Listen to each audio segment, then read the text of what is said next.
Alright, I am here with a video of what I've been playing lately. My last one of these was like, I don't know, I think it was right at the beginning of May. And so I'd just like to talk about 4 games here.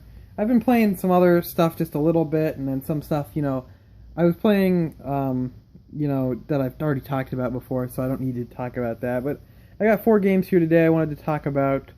So I'll just get started with one that I played over a month ago now, but I haven't got a chance to talk about it, even though I really want to. It was Uncharted 4. I was really impressed with Uncharted 4. I'll just get right into it. Obviously I'm a fan of all of the other 3 games, especially 3. I think 3 is the best of the PS3 games, but I'd say this is the best game overall. And I think it really nails. It has some nails pacing, but I was going to say it has some pacing issues, but overall I think it nails the pacing pretty well. The part where I can't remember if it was Ireland or Scotland, it was one of those. The part where they were there, that part was kind of boring. But I think it just started ramping up and ramping up. And there was a lot to really like about it. I think it was fantastic. Graphics and visuals, everything looked really, really good. I was really impressed. And overall the gameplay, they borrowed a lot from The Last of Us, which is good because I like The Last of Us, but I'm not too much of a fan. I gotta get my words here today. Not too big of a fan of the whole, I don't know, post-apocalyptic. I know they're not zombies, but they're zombies type game. And I'm not a huge fan of that. I don't know. I think it's been done to death. And obviously The Last of Us is a good game, but I think I like Uncharted 4 better than The Last of Us. I don't know. I like the settings and how it plays a lot like The Last of Us while still keeping that Uncharted feel, and I think that was really good.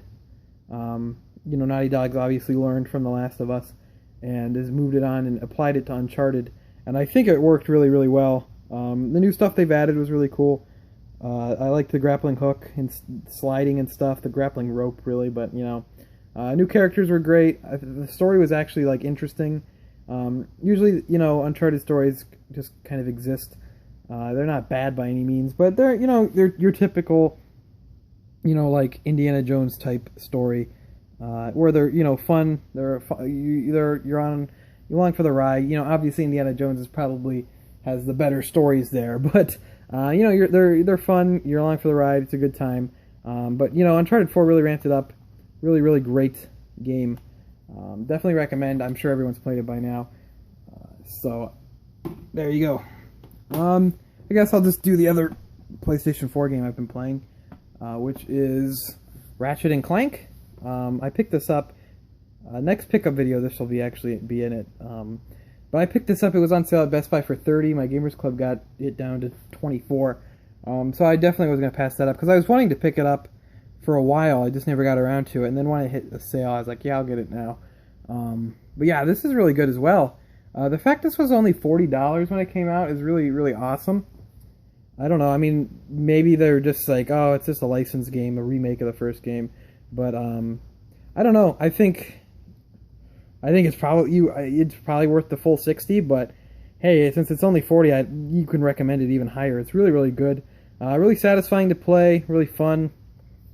Visuals again, really good. Uncharted 4 and Ratchet and Clank really make me think, why are we getting the PlayStation 4 Neo, or when I think the games look just fine on the PlayStation 4. I mean, they're not keeping up with PC by any means, but they don't really need to. I don't know. I mean, just look at something like Uncharted 1 on PS3 and then The Last of Us on PS3. That's a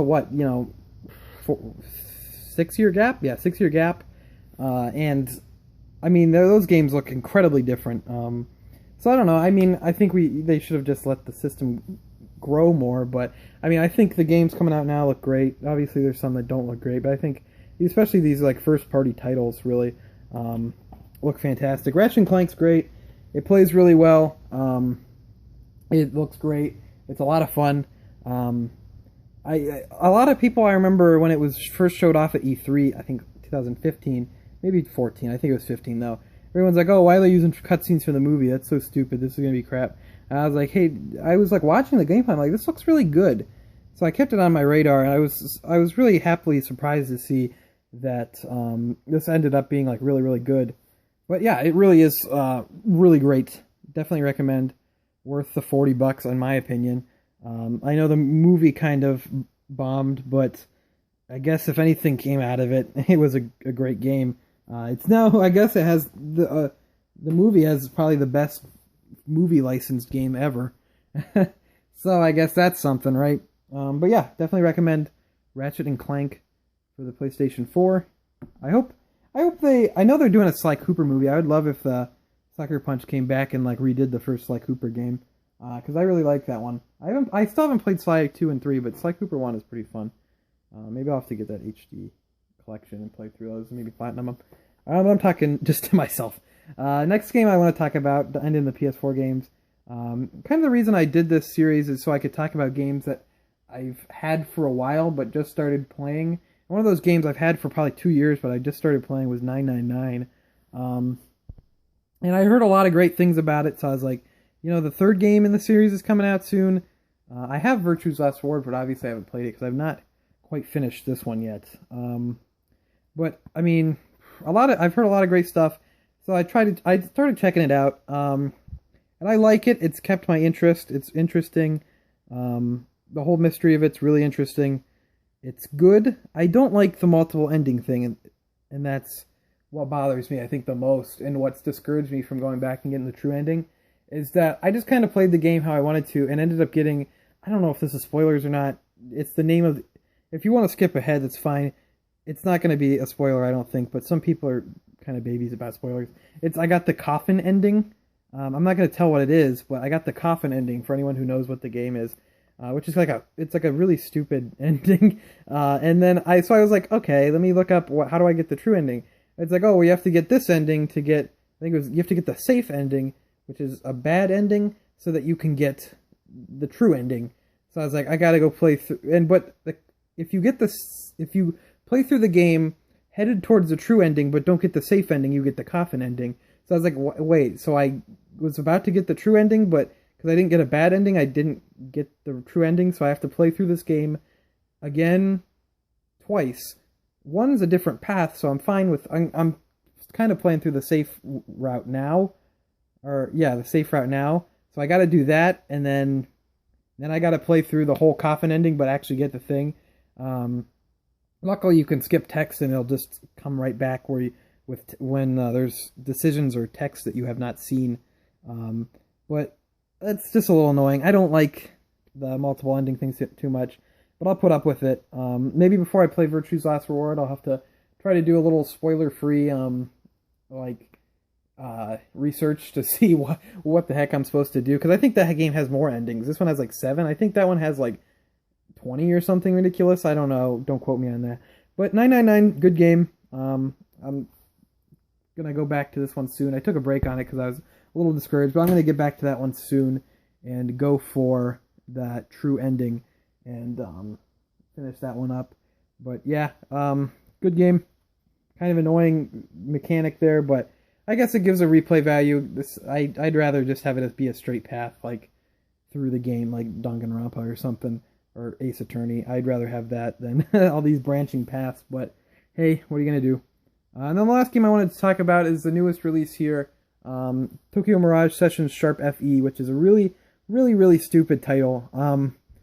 They should it would have been better if it was Tokyo Mirage Sessions. It would make more sense. But the Sharp FE, I know it's music related, the game, but I mean, it's kind of, I don't know, kind of stupid. That's just me. I've been really enjoying this.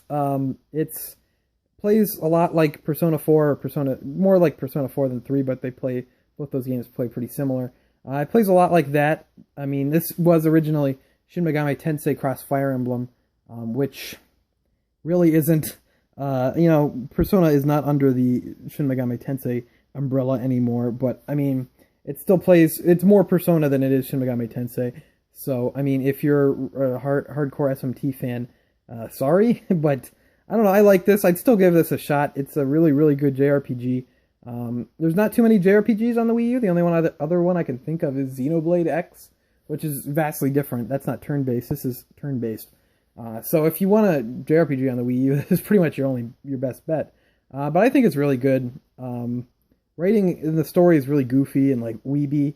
It's kind of stupid, but it's really colorful. I think the graphics look good. I mean, it's not next gen. It definitely looks like something you'd see on the PS3 maybe.